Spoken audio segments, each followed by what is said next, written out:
लाईटीची pole दिसते का समोर बघा, हो. तिथून खाली 2 किलोमीटरवरती बुरुज आहे, हिरकणी बुरुज. तुम्हाला हिरकणीची कविता कथा स्टोरी ऐकून वाचून माहिती असेल. ते हिरकणीची कविता अशी आहे, रायगडावर राजधानी ती होती शिवछत्रपतींची, कथा आज्ञे सांगत येते येथे हिरकणी बुरुजाची. वसले होते गाव तळाशी गडगेवाडी या नावाचे, राहतो होते गरीब कुटुंब, गरीब धनगर गवळ्याचे.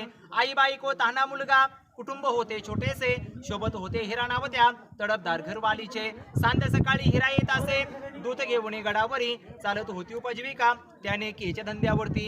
एके दिवशी दूध घालिता हिरा क्षणभर विसावली, ध्यानी नाही आले म्हणे.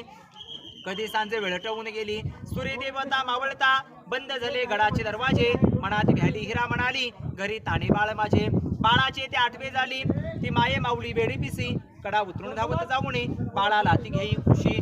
अतुलनीय धाडस पाहुनी महाराज स्तंभित झाले, हिरा साडी चोळी देऊन प्रेमी सन्मानित केले. कड्यावरती या बुरुज बांधला, साक्ष आईच्या प्रेमाची.